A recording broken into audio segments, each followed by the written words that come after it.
Bienvenue à tous, vous trouverez dans cette vidéo une méditation guidée selon les techniques et les enseignements donnés par Paramahansa Yogananda. Ces enseignements sont basés sur des vérités universelles et n'appartiennent à aucune religion en particulier. La tradition yogique dont ils sont issus les met au service de l'humanité tout entière. Si vous voulez profiter pleinement de cette expérience, prenez le temps de passer par chacune des techniques guidées ici. Elles permettent tout ensemble de mieux goûter à ce que l'on appelle l'état de méditation. Cette vidéo contient également une technique de préparation à la méditation appelée Yogoda, qui sert à la fois à nous recharger en énergie et à développer la perception de celle-ci. Pour apprendre cette technique, ouvrez la liste de lecture « Apprendre Yogoda ». Selon la tradition transmise par Yogananda, un chant précède immédiatement la méditation afin d'orienter nos pensées et nos sentiments vers une fréquence propice. Pour sauter cette introduction la prochaine fois ou pour aller directement au début de la méditation guidée, voyez les repères indiqués dans la description de la vidéo ou dans la barre de lecture. Si vous appréciez le contenu de cette vidéo, vous pouvez nous aider en vous abonnant et en ajoutant un pouce. Ananda Francophone vous souhaite une belle méditation.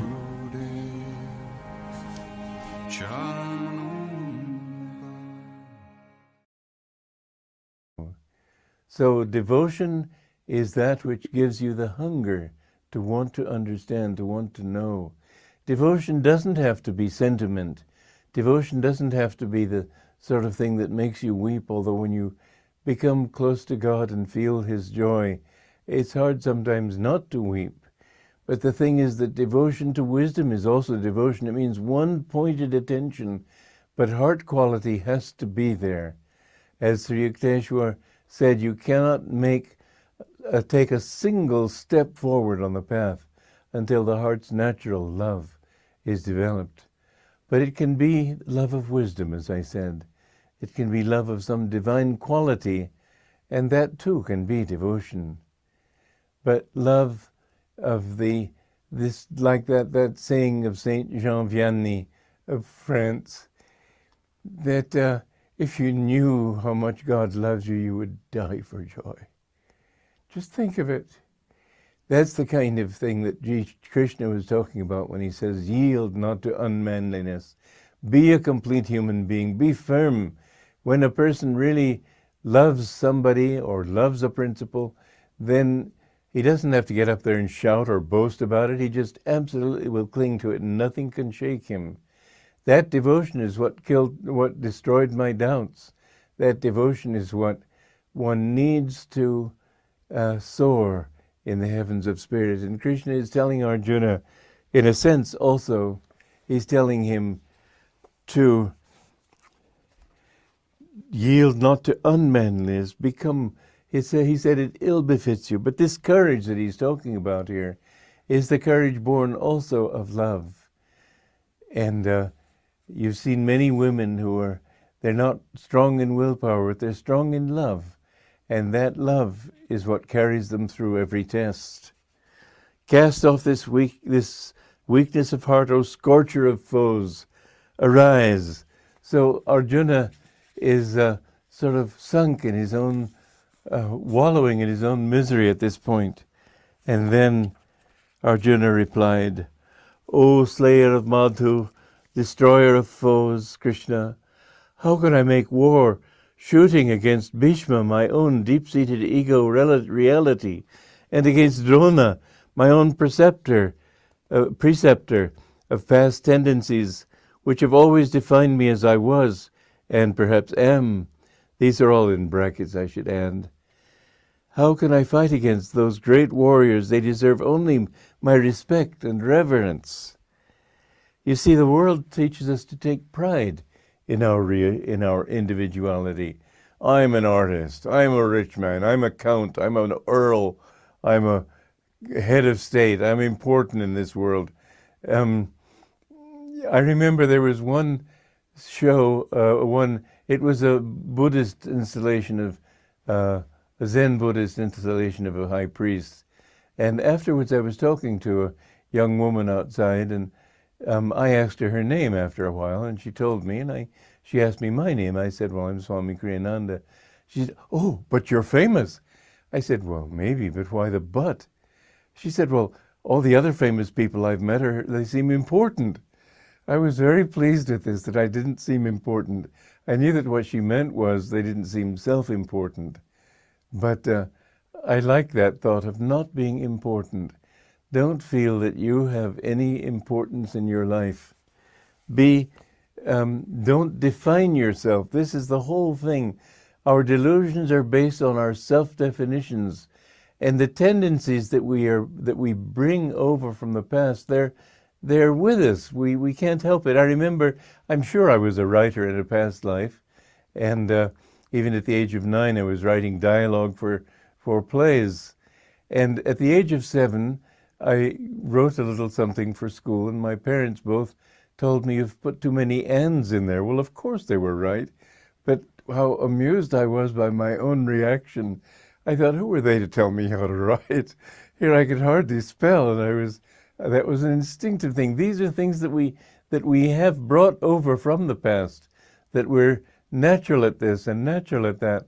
And you will see that from early infancy, children have natural tendencies, and those tendencies define them as they are. There was one boy who was a bit of a bully. I'm afraid he was a cousin of mine. But his mother said to him, Eddie, don't you know that when somebody hits you, you shouldn't hit him back? Oh, but mother, I never hit back. I always hit first, thinking that this justified him. It may take him a few incarnations to learn the truth of that, and that there's no gain in hitting people. But it takes a long time to overcome these things.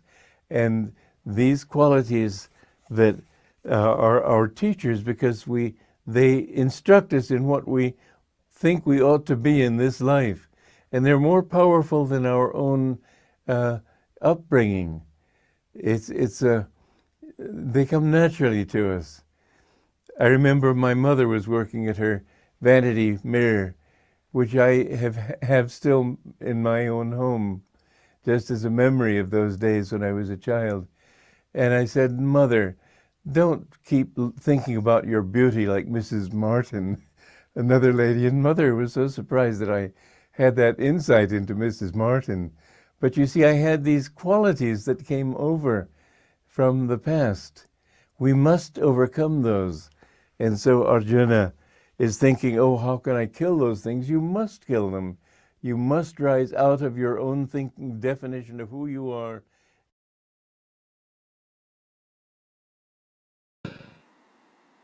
Ok, donc on entendait Swami Kriyananda parler entre autres choses de la dévotion. On va cette semaine prendre le temps. C'est un aspect, donc la dévotion, un aspect des yogas de la personnalité. On est dans le deuxième cours, on est en train de parler de ça. Et c'est peut-être le moins évident à comprendre. Qu'est-ce que c'est la dévotion? Pour un Indien, c'est plus facile, dans le sens où la dévotion est très naturelle en Inde. On peut trouver des gens qui travaillent dans le bureau de la poste, par exemple, ou ailleurs, ou dans un taxi, et qui ont les images de leur maître spirituel, ou de Jésus, ou d'autres. Et ça, c'est quelque chose que nous, on va avoir tendance un petit peu à ne pas vivre de manière aussi explicite vers l'extérieur. Et donc la question se pose, comment on fait pour développer la dévotion? Et aussi, est-ce que c'est important de développer la dévotion? Et donc dans cette vidéo, Swami Kriyananda dit quelque chose qui nous donne à repercevoir notre vie, en fait, hein. C'est-à-dire les tendances qu'on a accumulées dans les vies passées se montrent dès l'enfance. Je me rappelle la musique, etc. Chacun d'entre nous, on peut regarder qu'est-ce qui s'est montré quand on était petit, qu'est-ce qui était là, qui a commencé à se réveiller, qu'est-ce qu'on a emmené du passé. Et en réalité, que ce soit bon ou que ce soit des tendances négatives, on a besoin de les transformer. On n'est pas là pour cultiver seulement des bonnes choses. Bien sûr, on a besoin de le faire, mais on a aussi besoin de transformer tout. Et comment on fait pour le transformer? Justement, c'est la dévotion. C'est-à-dire que c'est plus nourrir la personnalité, améliorer la personnalité, mais c'est offrir toutes ces tendances qu'on a acquises à l'intérieur de nous, les offrir au divin, et finalement se débarrasser de tout ce filtre qu'on a dans le mental et devant les yeux. Parce que même si on a donc des bonnes qualités, on va finir par voir le monde filtré par ces bonnes qualités. Alors le chemin, bien sûr, c'est d'abord de nourrir des bonnes qualités pour pouvoir s'en débarrasser. On ne peut pas se débarrasser facilement des mauvaises qualités, il faut d'abord les transformer en quelque chose de plus léger, et à ce moment-là, on peut se libérer de ces choses. Et c'est pour moi intéressant de voir, donc j'ai passé du temps chez un saint, littéralement, très accessible, on peut être proche de lui, comme ça, donc Swami Atma Chaitanya, et je vois que lui, il est libre des bonnes et des mauvaises. Il peut être tout, en fait. Il est plus conditionné à être seulement bon. Il peut vivre n'importe quelle qualité en fonction de ce que la situation demande. Et donc c'est ce que la dévotion nous amène à cette liberté, en fait. Le chemin le plus rapide ou le plus facile, dit Yama, c'est la dévotion. Et donc on va profiter bien de ces moments où on chante pour rentrer dans cette qualité-là. Le fait de chanter, c'est justement ce qui nous permet vraiment de développer cette couleur, cette émotion qui n'est pas une émotion dans le sens où elle ne nous oblige pas à agir et aller vers l'extérieur, comme le mot émotion le dit, mouvement vers l'extérieur, mais au contraire, comme une émotion qu'on offre vers le divin et qui nous recentre. Ok, donc on va se redresser. On va commencer avec les contractions détente, avec la recharge en énergie.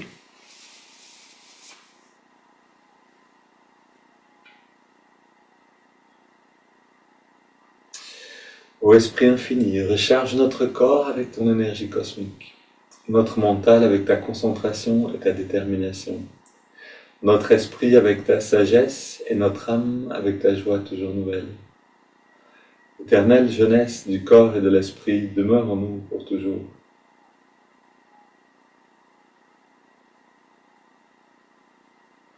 Et on tend les bras devant, plie légèrement les jambes. On se concentre sur l'amélioration, encore une fois, de la qualité de la contraction et de la détente. Aujourd'hui, on apprend à contracter un petit peu plus fort à chaque mouvement, progressivement, et à relâcher complètement un peu plus à chaque fois. Encore une. Puis les mains sur les hanches, et on amène le mollet vers l'arrière, puis vers l'avant, contractant un petit peu plus dans chaque mouvement.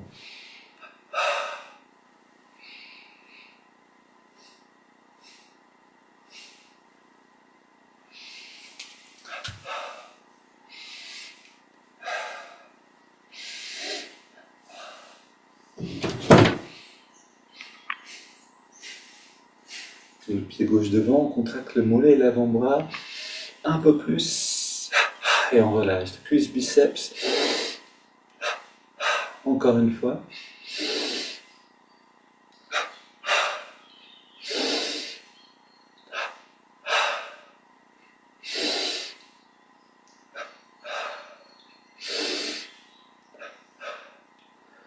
Ok, et on met maintenant le pied droit et l'avant-bras droit devant.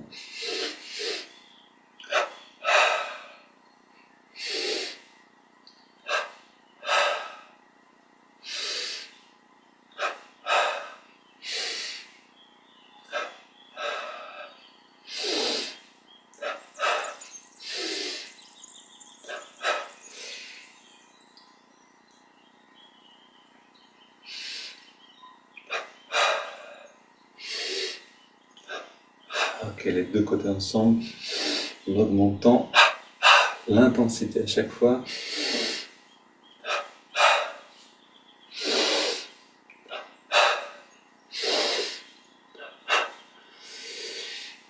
Ok, on respire, on se détend et on ressent bien.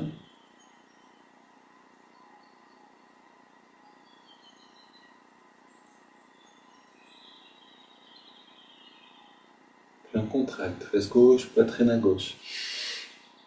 et à droite.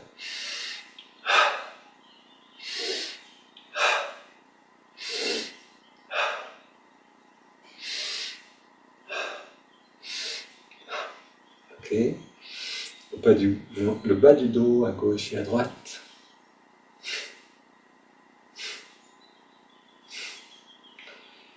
Puis, milieu du dos à gauche et à droite.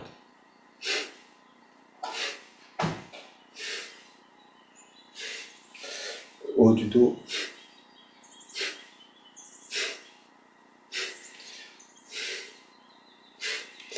Et les épaules.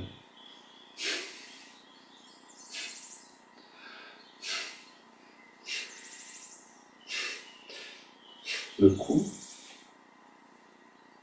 3 fois. Gauche et droite.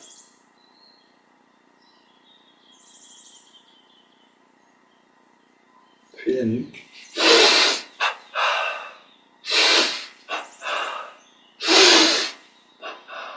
Le cou en faisant des petits cercles.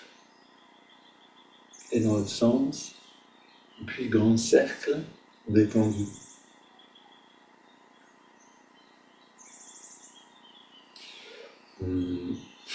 La torsion du bas du dos.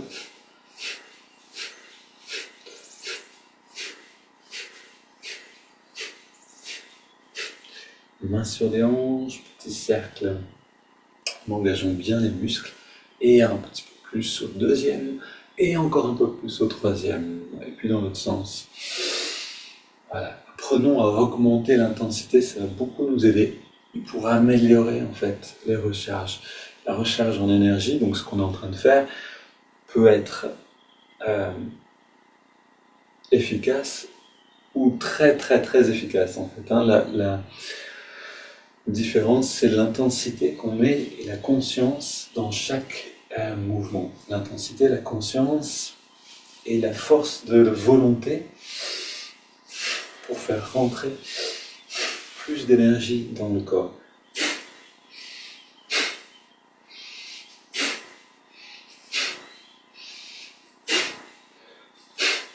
Ok, on vient de tapoter sur la tête.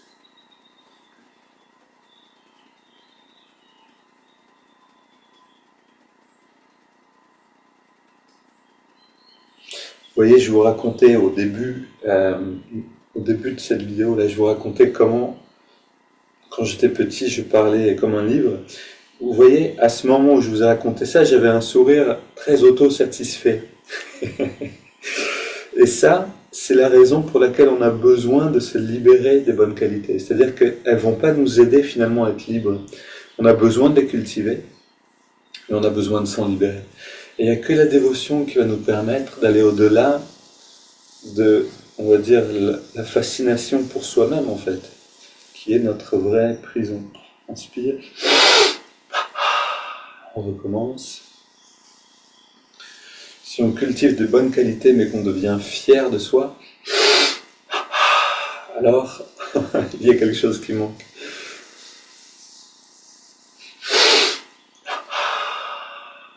Ok. Le biceps à gauche et à droite.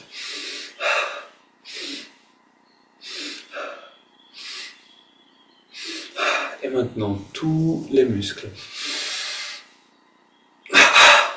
Deuxième. Troisième. Prends une grande inspire, on reste détendu.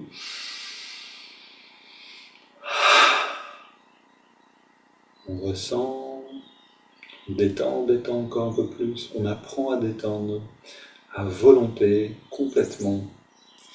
Et on va apprendre vite si on est attentif, efficace à chaque fois qu'on le fait. On contracte le pied gauche à l'inspire et on relâche. Le pied droit à l'inspire et on relâche.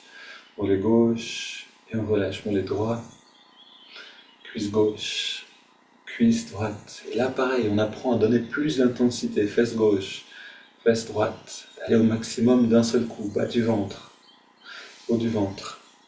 Avant-bras gauche, avant-bras droit. Biceps à gauche et à droite. Poitrine gauche, droite, le cou. Toutes les directions. Puis on contracte le pied gauche, on ajoute le pied droit, le mollet gauche, le mollet droit, cuisse gauche, cuisse droite, fesse droite, bas du ventre, haut du ventre, avant-bras gauche et droit, biceps gauche et droite, poitrine entière, double inspire. Tous les muscles. On relève le cou, la poitrine à droite et à gauche, biceps, avant-bras, haut du ventre, bas du ventre, fesse droite et gauche, cuisse droite et gauche, les mollets et les pieds. Une double inspire. Tous les muscles. Encore une fois, un petit peu plus fort. Et on relâche tout. On prend une grande inspire détendue. Et on se détend encore un peu plus à l'expire. Comme si on était profondément endormi, et même détente.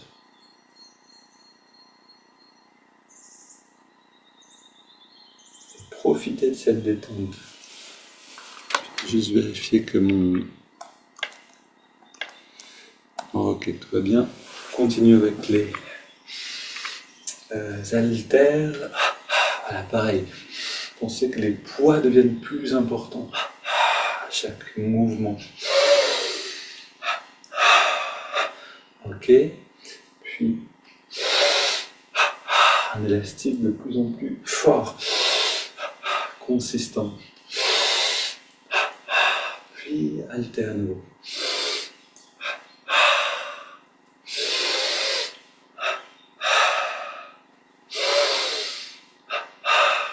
Petit cercle, bras tendus.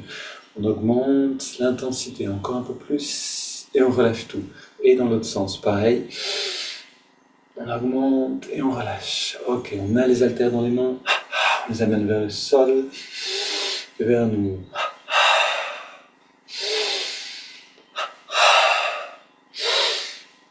Bonjour pèlerine, bienvenue. Et on ouvre et on ferme les mains. Ok, et on continue ici, vers l'avant et vers le grand mouvement.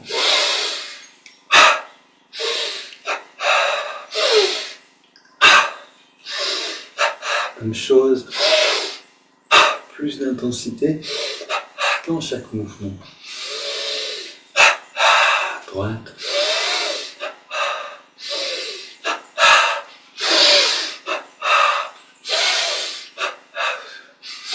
Vous pouvez aussi penser à plus d'air dans chaque respire. Ça va vous aider à faire plus d'efforts.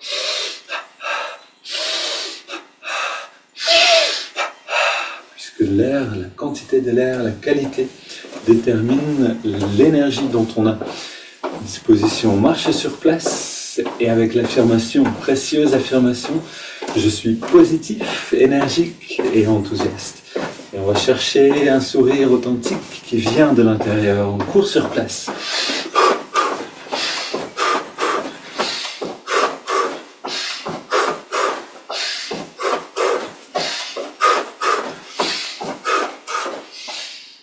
Pied gauche devant. Pied droit. Et si vous avez, donc, faisons toujours l'effort d'aller chercher un vrai sourire à l'intérieur. Swami Atma Chaitanya dit quelque chose de très beau. Il dit, vous avez besoin de deux choses dans la vie pour résoudre tous vos problèmes. Sourire et le silence. Le sourire nous permet de résoudre les problèmes qui sont là et le silence d'éviter les nouveaux, d'éviter de créer des nouveaux problèmes. Donc si on a la force de pouvoir sourire quand on a besoin de sourire, et en fait on a tout le temps besoin d'un vrai sourire, un petit peu de joie pour voir la vie du bon côté. Inspire, expire, fait rentrer le ventre au maximum.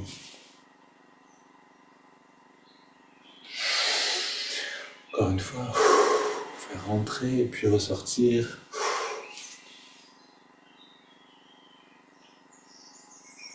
Et encore une.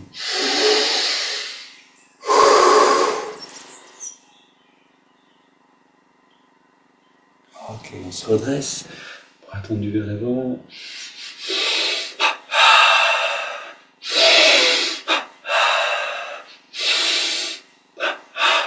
Voilà, et on termine en beauté avec, on arrive au maximum de l'effort qu'on peut donner et on garde ce maximum pour élargir un petit peu la force de la volonté.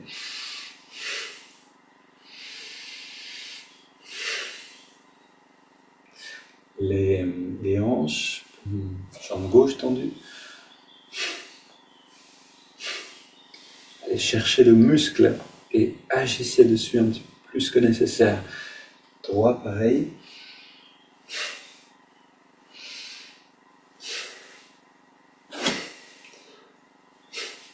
Puis, bras vers l'avant.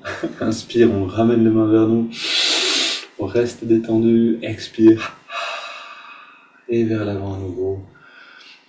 Inspire vers soi-même, les yeux fermés. Expire vers l'avant en ressentant notre rayonnement, notre aura qui prend de l'ampleur à chaque expire.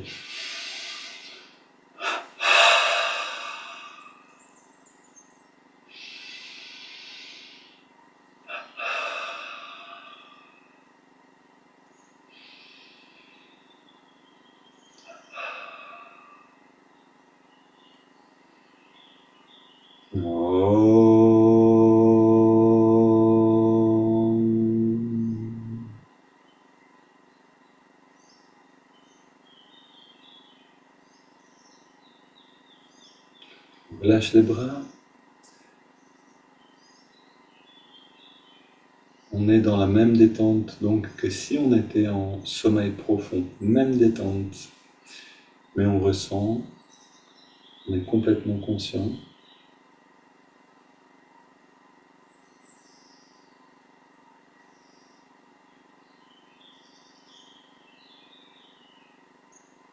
Et on vient habiter dans cette vibration qui est à l'intérieur. On va s'asseoir maintenant et chanter justement.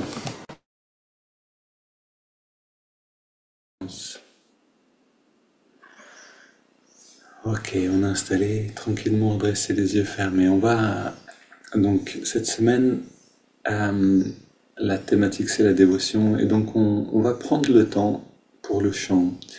D'abord, de respirer tranquillement maintenant, de sentir l'espace qui est au niveau du sternum, à l'intérieur de la poitrine.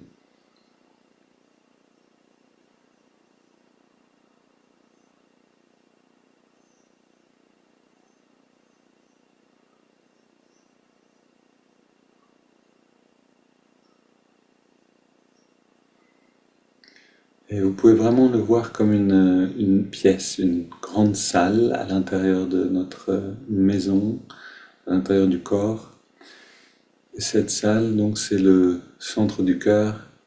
C'est justement l'endroit dans lequel les sentiments peuvent être, donc naissent d'abord, mais ensuite peuvent être orientés vers le monde, ce qui donne des émotions, ou vers le haut, vers le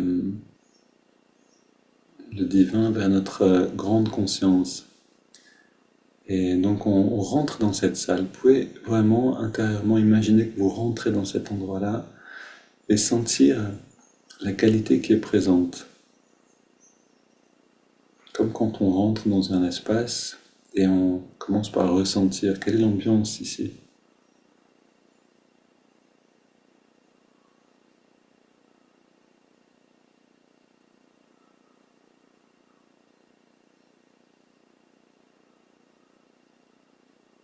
C'est quelque chose qui nous aide beaucoup sur le chemin spirituel, de pouvoir vivre consciemment les sentiments, éventuellement les émotions qui nous traversent, mais en être conscient, c'est comme les pensées. Si on peut en être conscient, on n'est pas à l'intérieur d'elles, on n'est pas emporté par elles nécessairement, on peut décider de les laisser passer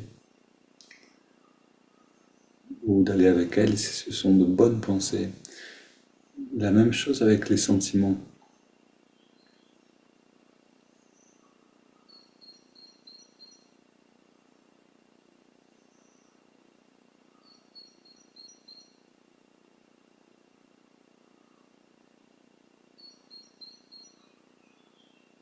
Voilà, et si vous y arrivez, vous abandonnez tout contrôle pour aller dans une vraie détente, un vrai abandon et de simples ressentis.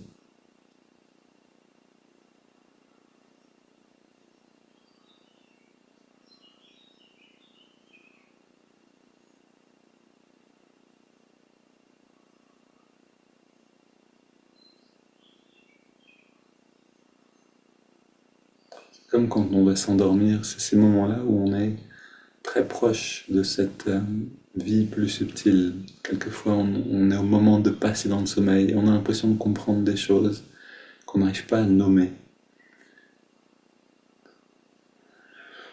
On rentre dans cette subtilité de notre être et à partir de là, on va chanter. Donc, il faut garder les yeux fermés éventuellement, c'est très simple. Sors de l'obscurité, ô mer, baigne-nous dans ta lumière, emplis-nous de lumière. C'est toutes les paroles.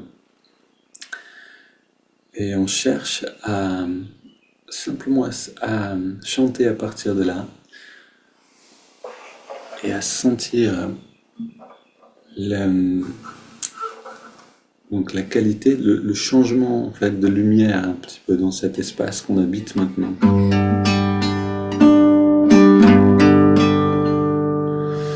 Sors de l'obscurité, ô mer, baigne-nous dans ta lumière, remplis-nous de lumière. Sors de l'obscurité, ô mer, baigne-nous dans ta lumière, remplis-nous de lumière. Sors de l'obscurité, ô mer, baigne-nous dans ta lumière. Sors de l'obscurité, ô mer, baigne-nous dans ta lumière, remplis-nous de lumière. Sors de l'obscurité, ô mer, baigne-nous dans ta lumière, remplis-nous de lumière. Sors de l'obscurité, ô mer, baigne-nous dans ta lumière, remplis-nous de lumière. Sors de l'obscurité, ô mer, baigne-nous dans ta lumière. Sors de l'obscurité, ô mer, baigne-nous dans ta lumière, remplis-nous de lumière. Sors de l'obscurité, ô mer, baigne-nous dans ta lumière, remplis-nous de lumière. Sors de l'obscurité, ô mer, baigne-nous dans ta lumière, remplis-nous de lumière. Sors de l'obscurité, ô mer, baigne-nous dans ta lumière. Sors de l'obscurité, ô mer, baigne-nous dans ta lumière, remplis-nous de lumière. Remplis-nous de lumière. Remplis-nous de lumière.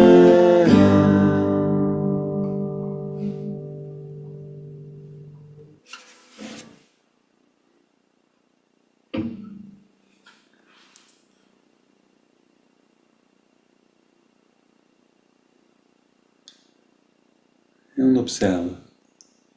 Quelle est la différence?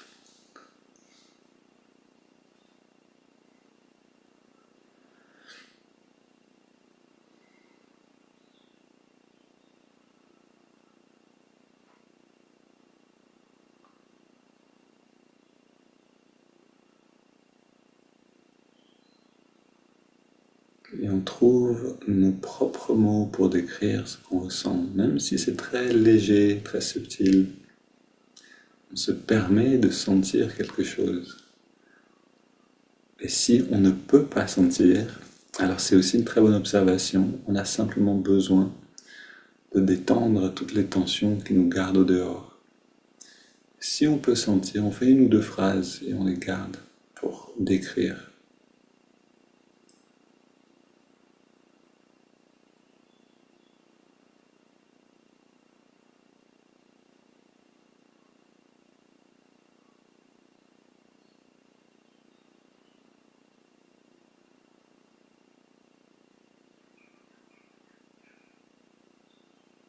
Ok, maintenant cette qualité-là, que le chant est réveillé, on l'emmène dans les respirations profondes, dans la pratique de la méditation. On inspire profondément et on entrelace les doigts.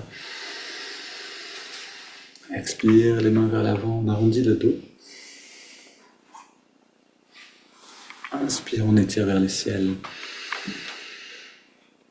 Expire, on se penche vers la gauche et on étire le côté droit.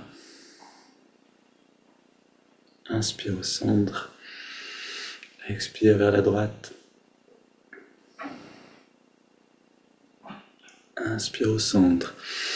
On se tourne vers la gauche, on pose les mains et on soutient la rotation. On essaie d'aller un petit peu plus loin.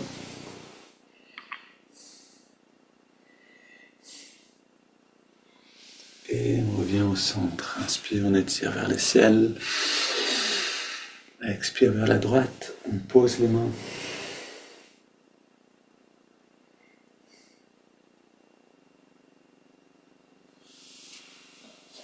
Et on revient au centre, on pose les mains derrière, on se penche un petit peu vers l'arrière, on ouvre la poitrine. On prend juste 2 ou 3 grandes respirations, tranquillement. On écarte les côtes en respirant profondément. On crée de l'espace justement, on défait les tensions autour du cœur, autour de la poitrine.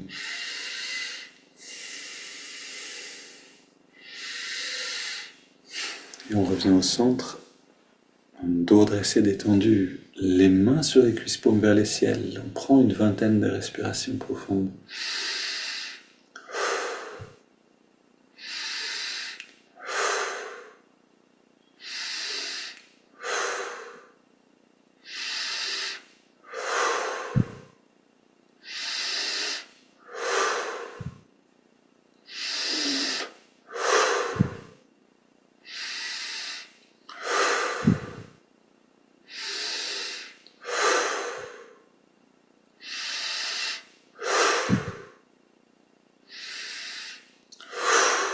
Pour les 10 dernières, on essaie d'augmenter un petit peu l'amplitude de la respiration.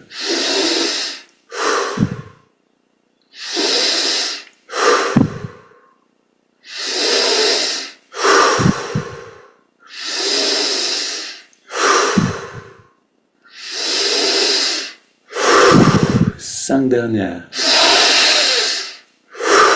Maximum.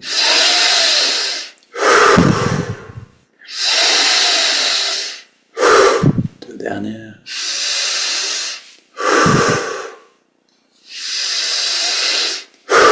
Puis, on inspire lentement, profondément et on garde l'air dedans.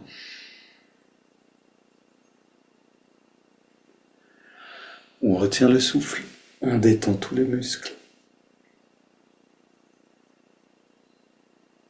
Et puis on laisse l'air sortir sans faire d'effort. Et on arrête simplement de respirer, on plonge dans les sensations à l'intérieur.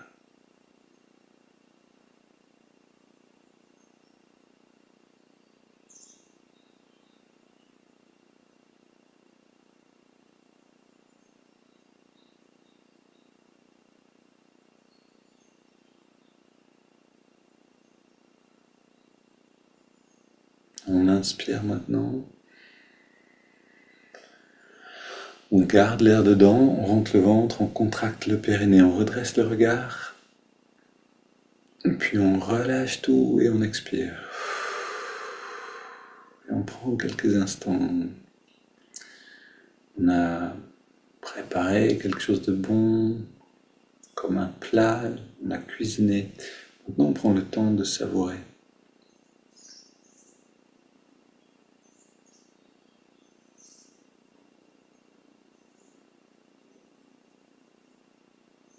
C'est une saveur très particulière puisqu'elle est libre des sens. Elle est libre de ce monde, elle vient de l'intérieur de nous-mêmes. Elle vient de la conscience elle-même.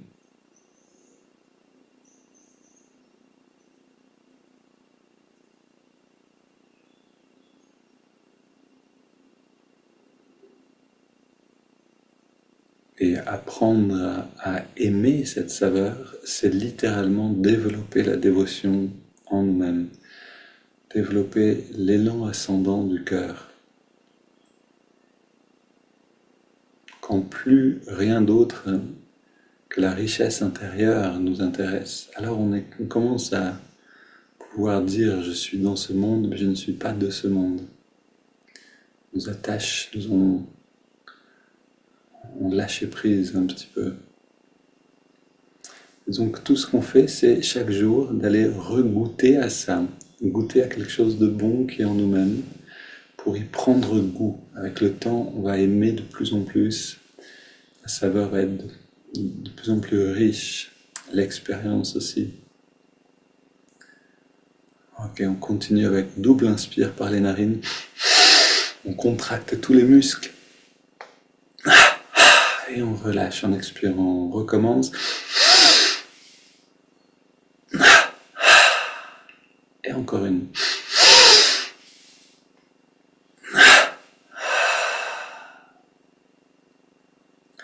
Puis on inspire lentement par le nez en ressentant l'énergie qui remonte le long de la colonne.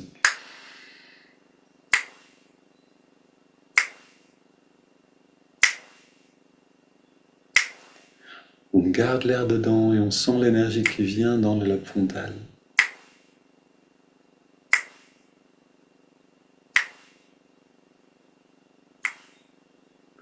Puis on expire et on sent le résultat de la dévotion, le résultat de l'élan ascendant de la conscience, ce bien-être là. Inspire à nouveau.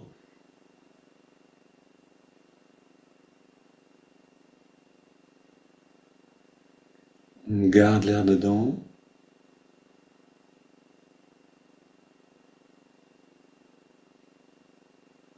Expire.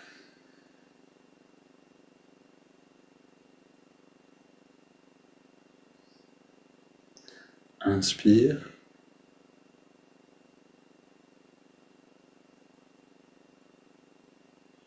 On garde.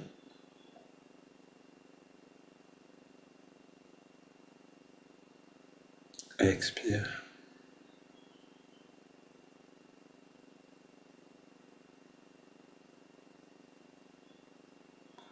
Inspire. Voyagez à travers la colonne. Ressentez chaque partie que vous traversez. Puis on garde l'air dedans et allez jusque dans le lobe frontal. Et comme si vous traversiez l'œil spirituel. Pour entrer dans cette liberté qui est la nôtre. Et on expire maintenant. Et on fait l'expérience de cette liberté. Dans l'expire et dans le relâchement. Inspire une dernière fois.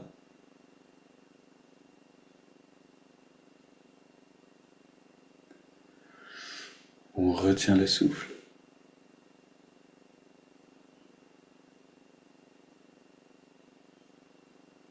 Et expire.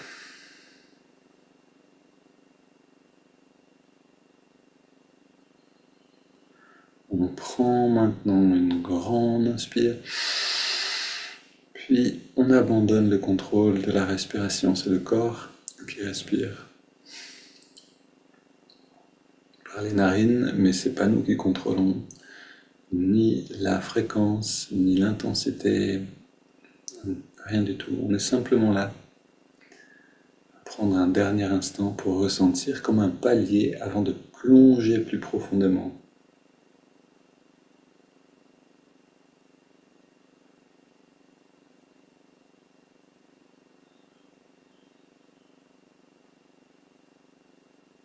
Vous voyez vraiment comme un plongeur qui doit descendre ou remonter par paliers.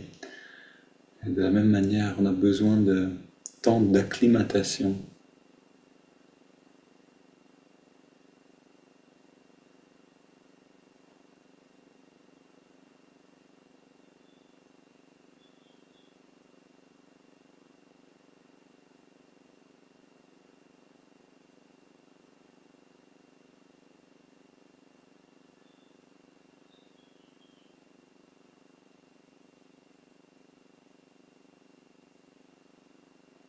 Et pour continuer à nourrir ce qu'on appelle la dévotion, qui est en fait simplement savourer la vie elle-même, trouver la saveur douce de la vie, On va donc amener l'attention dans les narines pour ressentir la fraîcheur de l'inspire, la tiédeur de l'expire, là où on sent l'air le mieux. On va le faire comme si c'était du prasad, ce dessert délicieux qu'on prépare en Inde, ou un dessert qui vous plaît particulièrement, quelque chose que vous aimez manger. Voilà, c'est la même qualité d'attention qu'on amène pour profiter du souffle.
Et dès que vous avez trouvé ce plaisir-là, le plaisir naturel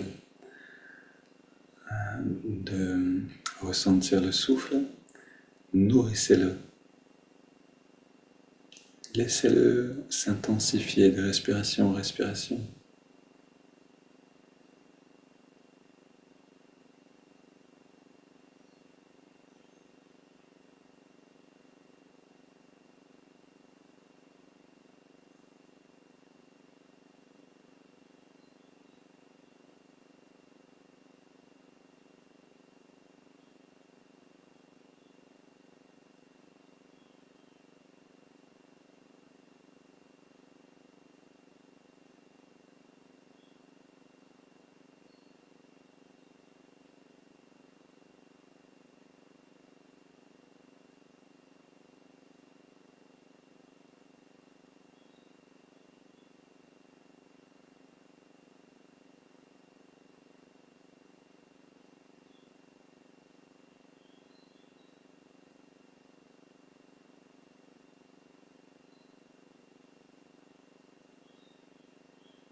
Maintenant, on ajoute le mouvement de l'index de la main droite. À chaque inspiration naturelle, on revient juste un tout petit peu, 1 centimètre avec l'index vers la main. Puis à l'expire, on relâche l'index et en même temps, on relâche toute tension dans le corps, on se détend un peu plus.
Puis on ajoute le mantra Hong So. Hong accompagne l'inspiration et So l'expiration naturelle.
Au fur et à mesure, en restant simplement présent à ces trois techniques, on retrouve ce que Sri Yukteswar appelle l'amour naturel du cœur, ou le plaisir, le simple plaisir d'être.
Et continue encore quelques minutes avec la pratique de Hong So, en allant dans cette direction-là. Ressentir la joie naturelle d'être. Ressentir l'amour naturel du cœur pour toute perception. En reconnaissant la nature divine de tout ce qui se manifeste.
Puis on prend une grande inspire, on expire en 3 fois,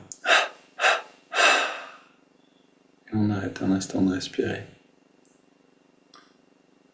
dans un abandon de soi.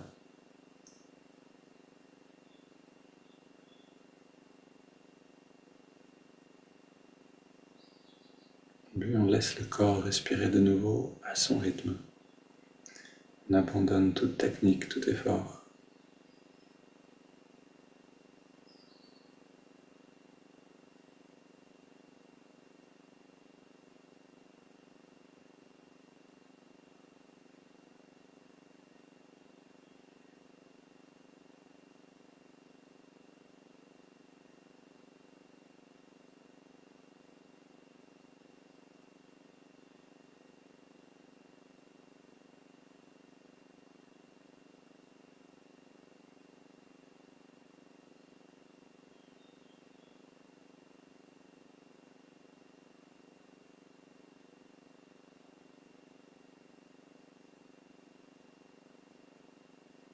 On prend le temps de sentir ce qui est là. Ce qui est là au niveau des sensations, au niveau des sensations concrètes et subtiles.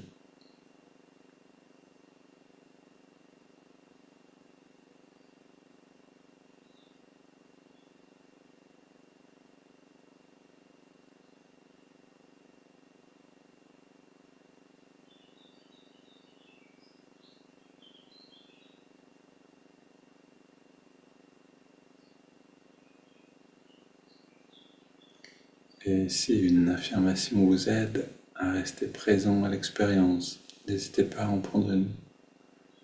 Comme je ressens l'expansion naturelle de l'être.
Ok, une bonne journée à tous.